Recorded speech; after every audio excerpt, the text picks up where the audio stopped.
Thank you, Mr. Chairman. I beg to move that this House has considered the future of the Worcestershire Acute Hospitals NHS Trust. It is a great pleasure to be here under your chairmanship, Mr. Hollowbone, and I'm very grateful for this opportunity to raise this matter, which is a cause of deep concern and worry for the people of Redditch and the surrounding area.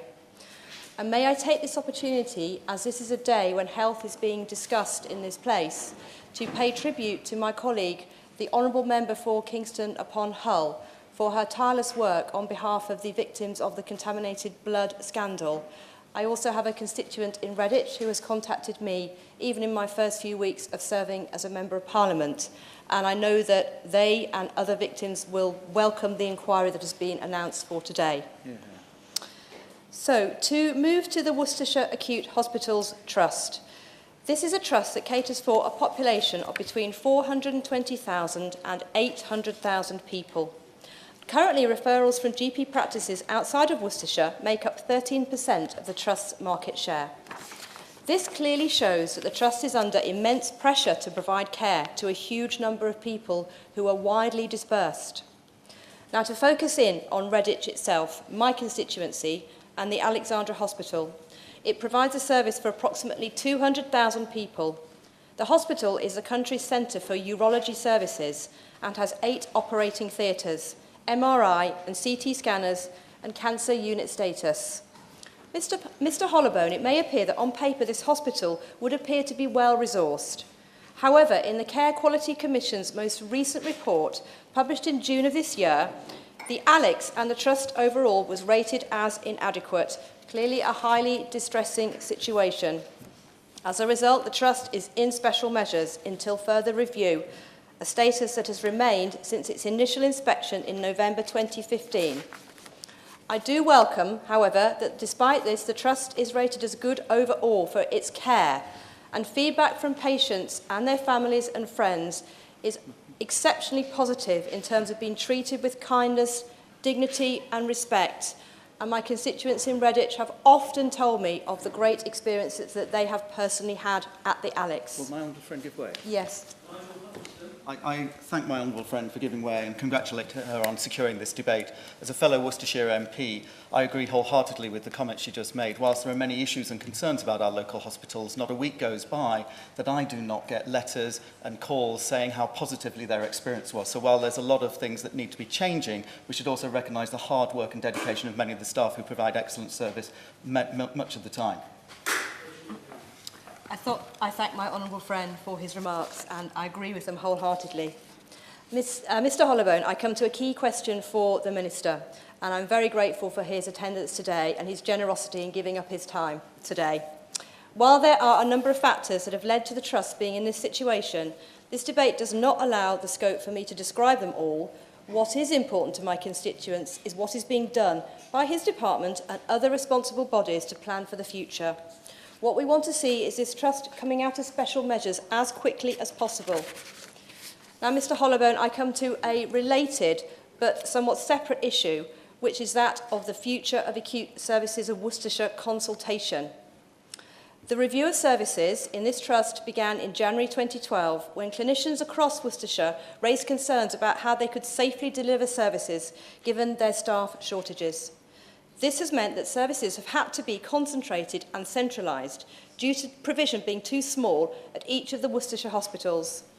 This has seen what were initially temporary emergency changes to births, complex emergency surgery, inpatient children's services, emergency surgery on children and emergency gynaecology being moved from the Alex to the Worcester Royal. And Mr. Hollowbone, these have now become permanent changes, and they will be the subject of consultation proposals put to the board of the 3 CCGs tomorrow for approval. These two wide-ranging issues, when taken together, as you can understand, Mr. Hollowbone, have been highly emotive for my constituents, as well as the constituents of my honourable members, my colleagues for the rest of Worcestershire. There has been a campaign in my constituency called Save the Alex. That has gained huge community support. And I have nothing but respect for the dedication and commitment of these campaigners, led by Neil Stote and many others who have campaigned extremely hard for over 11 years on this issue. They have kept the Alex at the forefront of public debate in our area, and I look forward to working closely with him in the best interests of the people of Redditch and the whole community in future. Now, the CCG, in their proposals, Mr Hollowbone, have told us that there aren't enough staff or local demand to maintain services at the Alex. And I understand that the Worcester Royal is a busy modern hospital with an interesting caseload that's attractive for consultants and specialist neonatal nurses who want to develop their skills. And I also learn that the Meadow Birth Unit at Worcester Royal is fantastic. And since the transfer of maternity services, emergency C-section rates have dropped from 32.6% to under 25%. That means fewer expectant mums being rushed down corridors and more relaxed births. Mr Hollowbone, having given birth myself 4 times and also worked as an NCT worker, I am somewhat of an expert on birth, and I know that local women are indeed fortunate to have access to this wonderful care. While I accept that at the moment the Worcester Royal is providing the safest and best care for the women of Redditch and their babies, we can't ignore the fact that Worcestershire is a rural county, and in Redditch we have a very low level of car ownership. In fact, it's one of the lowest in the country, with 1 in 5 households in Redditch having no access to a vehicle. For those that don't own a car or drive, this will be a cause of great stress in times of emergency, and for those that want to visit loved ones who've just given birth in Worcester, this prevents difficulties travelling with young children in tow. Additionally, I have heard from my constituents who have told me that when they arrive at Worcester, sometimes the facilities aren't quite set up for their needs. During the general election campaign, and now as a newly elected MP, I've talked to thousands of local people, and the issue of the Alex has come up time and time again. I've received numerous messages, emails, phone calls and comments on my Facebook and Twitter channels on this topic, and Mr Hollowbone, you can imagine that every door I knocked on, the constituent said to me, let me tell you what the #1 issue is in Redditch. And Mr Hollowbone, I already knew the answer, it was the Alex. One young mum broke down in tears during my visit to her. She said that she'd moved to Redditch specifically for the Alex and had given birth to her first son there, a young lad that was now 4. She suffers from a condition meaning that she's at high risk when she goes into labour. She'd need almost immediate access to maternity services, otherwise her life would be at risk. She's therefore unwilling to fall pregnant again, even though she'd like a second child. I find this a tragic situation. And while reassuring her that our West Midlands ambulance services are the best in the country and would be able to transport her safely if it was so needed, I would be grateful for my honourable friend's confirmation that conditions such as hers have been taken into account in the clinical decision-making process. Another problem, Mr Hollowbone, that people raise with me is the rate of growth of Redditch as a town. It has grown by 7%. Over 7%, between the 2001-2011 period. I think there must be something in the water in Redditch, because in 2012 there were 18,800 children, and this is over 22% of the total population in Redditch. So you can see it's a young town, a growing town with a lot of young people and children. And on top of this, Mr Hollowbone, there are plans for new houses in areas such as Webb Heath, for instance. People are naturally worried that services in both the Alex and at the Worcester Hospital won't be able to cope in future. So I would be therefore grateful if my honourable friend could confirm that he has considered the projected rise in the population when making decisions on commissioning services in Redditch that serves both populations in Redditch and in Worcester. Specifically, can he tell me what level of population and births per head in the population would be considered a level at which he would review maternity service provision in an area? I've also questioned the Secretary of State on this point. And will he give a commitment to call for a review when the population reaches this level? And Mr Hollowbone, can he also give some examples of comparable areas in the country that have successfully transferred maternity services to a neighbouring town or area, so that the people of Redditch don't get the sense that they're being unfairly singled out? My constituents would particularly like to know why services were centralised at Worcester, Mr Hollowbone, instead of at Redditch, and whether this process was carried out fairly with all due process. Another extremely worrying fact is the winter pressures faced in Worcester. It was reported by the BBC in January 2017 that 3 patients died at Worcester after waiting on trolleys for lengthy periods over the winter period. And this statistic has been quoted back to me many times by residents. And I heard and continue to hear many stories of people waiting for lengthy periods in corridors, on trolleys and in dirty conditions. Mr Hollowbone, while I join my honourable friend in recognising the dedication of our NHS staff, the hard-working doctors and nurses, that they're doing their absolute best in such conditions, and the root cause of this lies not with them, but with a failure of leadership that goes back some time, this isn't good enough, Mr Hollowbone, and I call on my honourable friend to provide much-needed assurances that there are robust and effective plans in place to provide much better care for next winter. As I previously alluded to, transport to Worcester is of huge concern for my constituents. And if my honourable friend drives between Worcester and Redditch on the M5 and he's unlucky enough to be stuck in traffic, he will find this challenging. So what assurances can he give me, therefore, that the transport provided by ambulance in the event of an emergency transfer from Redditch to Worcester and the care provided in that ambulance, should it be unlucky enough to be held up in traffic, will be able to care for a critically ill patient, baby, child or mum in labour? This is a priority for me and my constituents. And Mr Hollowbone, although I am delighted there is a free shuttle bus from the Alex to the Worcester Royal, I would like to request my honourable friend if he can join me in calling on the responsible authorities to ensure the sustainability and extension of this service so that it can serve more areas by making more stops over our diverse area. As I've already mentioned, we cover a diverse area in our county. Can it be more flexible? And can it publish its services more effectively? There are a lot of people in Redditch who don't know about this valuable service, as I saw for myself when I knocked on their doors in the election campaign. My honourable friend will understand that one of the most difficult and emotive subjects is the treatment of children when they're critically ill. So, with the removal of accident and emergency care services for under 16s at Redditch, can my honourable friend confirm that the new urgent care centre proposed for Redditch will be staffed for 24 hours a day? Can he confirm what type of conditions will be treated there and which cases will need to be transferred to Worcester? And can he further confirm that if children need to be treated in the urgent care centre, there will be enough fully trained staff there to treat children, given that they're mainly serving an adult A&E population? And can he give any idea of timescale for the opening of this urgent care centre? Mr Hollowbone, one of the key problems identified by the CQC was leadership.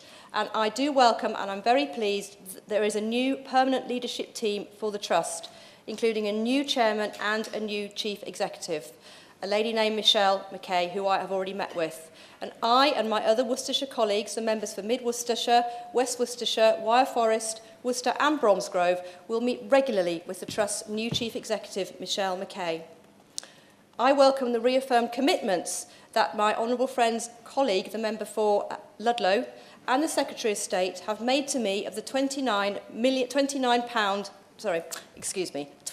million investment into the Worcester and the Alex Hospital sites, if the business case is approved this week by the board of the CCG.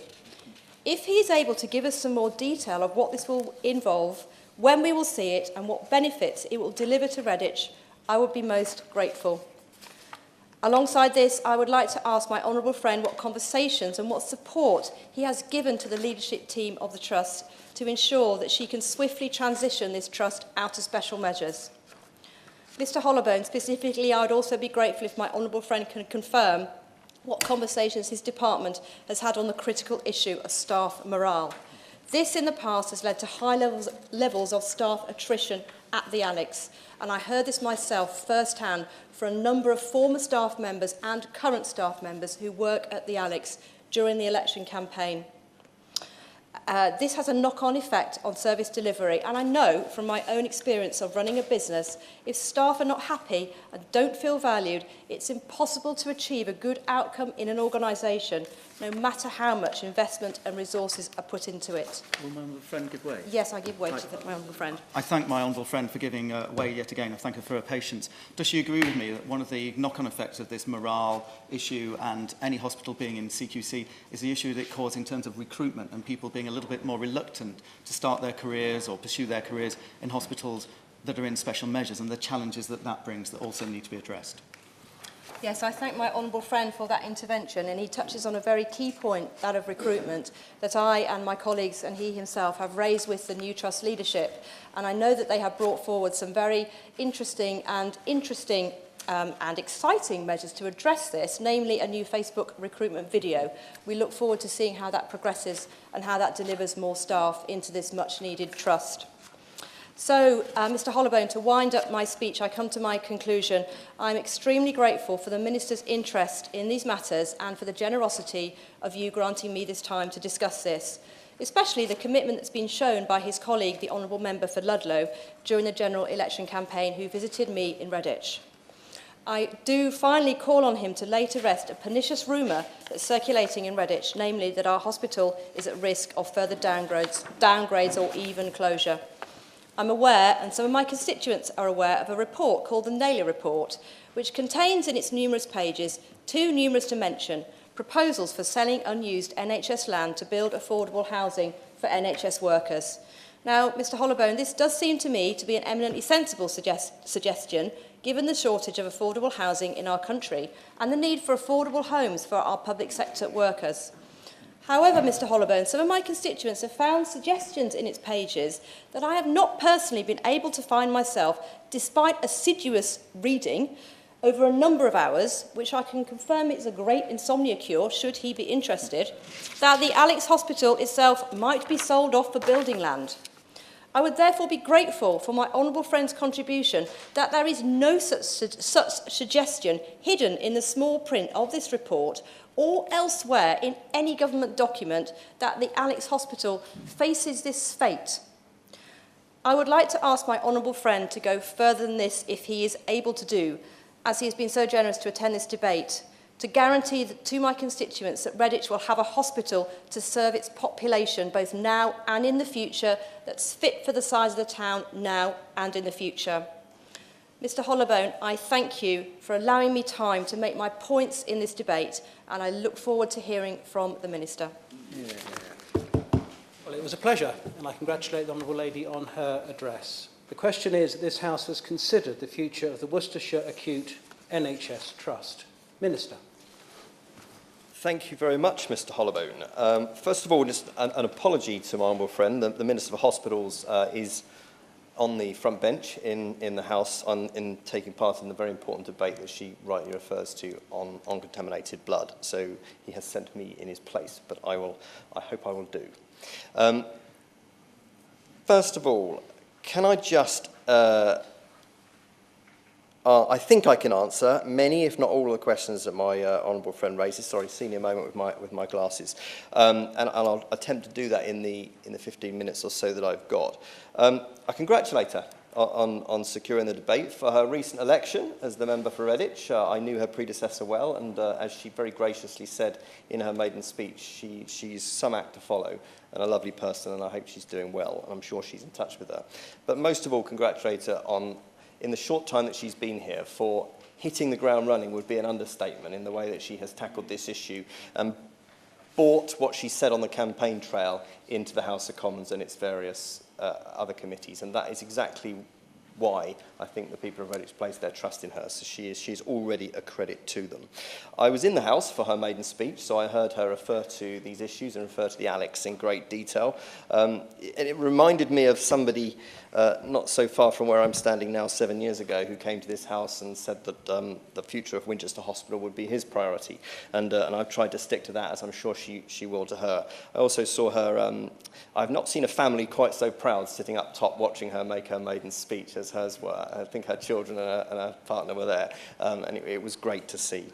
So, I mean, I understand that my honourable friend is deeply concerned about the performance of local health services at Worcestershire Acute Trust, which has been in special measures, of course, as she says, since December 2015. On her first key question for me, I can reassure my honourable friend and her constituents that ministers keep a underlined very close eye on performance at this and all trusts through the Chief Inspector of Hospital role, Sir Mike Richards, which this Secretary of State has put in place and has made an enormous difference.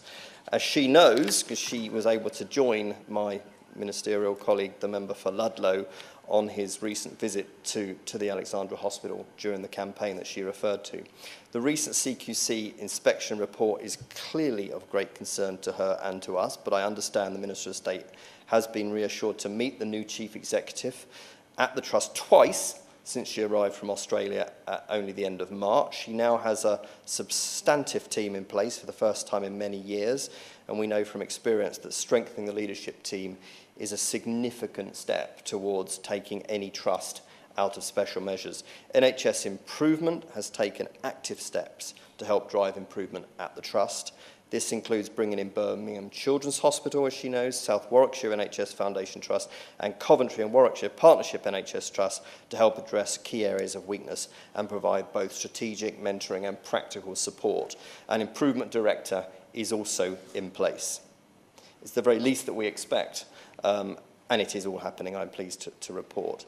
Let me turn to winter pressures, if I may. The department has agreed to Worcestershire Acute Trust bid for £920,000 capital funding for primary care streaming in A&E. This funding is intended to ensure that the Trust has appropriate facilities in place for this winter, and I strongly encourage the Trust to spend the funding as quickly as possible within the constraints of good governance to see that they are ready for when the weather turns. This capital investment is one part of the urgent and emergency care plan being implemented across the NHS this year to recover A&E performance during 17-18.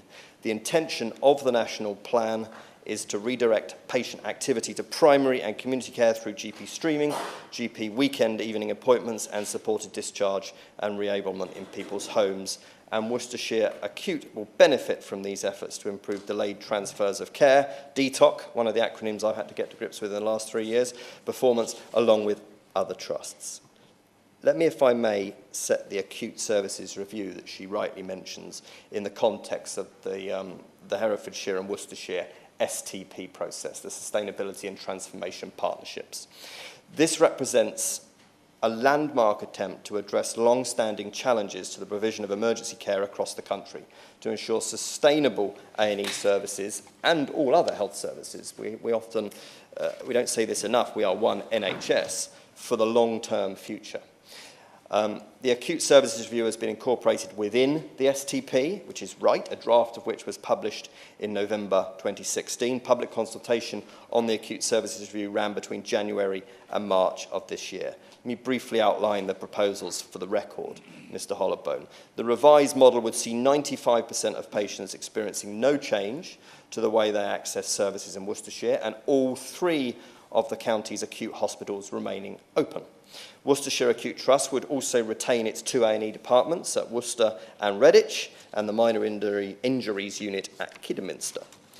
Worcestershire Royal Hospital would become a specialist centre to support emergency and complex care, while the Alex in Redditch would provide more planned care. Now, under NHS England's proposals, both accident and emergency departments at the Alex at Royal Worcester would remain open 24 hours a day, but due to the transfer of inpatient children's beds, the A&E at the Alex would be for adults only. Both the Alexandra and Worcestershire Royal Hospitals would have new 24-hour co-located urgent care centres, which would treat adults and children with minor and moderate illnesses and injuries. But I have to emphasise, no decision has yet been made regarding these proposals. The governing bodies, as she says, of the 3 Worcestershire CCGs will hold a meeting in common in public tomorrow, the 12th of July, where they'll each consider the decision-making business case and then make a decision on the recommendations. Depending on the outcome from that meeting, which I have a funny feeling she will be in attendance at, the next step would be for the Trust to go to NHS Improvement for approval of their outline business case. If successful, the next stage would be to commence procurement for the work and to take forward implementation of the clinical model. And suffice to say, it would of course have to have clinical support in line with the 4 and now 5 tests that we and NHS England set out for any service change. I'm encouraged to learn that the Trust is progressing its plans for a £29 million investment in improved facilities at both the Worcester and Redditch hospitals, in addition to the almost £1 million awarded following the budget to improve patient streaming for those attending accident and emergency. It is proposed that this money, Mr. Hollowbone, be used to improve the operating theatres at the Alex, so the hospital can be developed into a centre of excellence for planned surgery, develop a women's centre at the Alex, increase the number of beds at Worcestershire Royal, provide a new children's outpatient department at the Alex, improve endoscopy facilities at the Alex, and improve car parking, that ever-thorny issue at Worcestershire Royal. The proposed investments in hospitals in Worcester and Redditch are, I believe, a strong contender for that new funding, and my honourable friend has made an extremely strong case for her constituency. Let me touch on the Naylor report, which she mentioned, and I will take her note. I have quite a lot of reading to do at the moment, but I will take her advice around the insomnia cure that it provides seriously.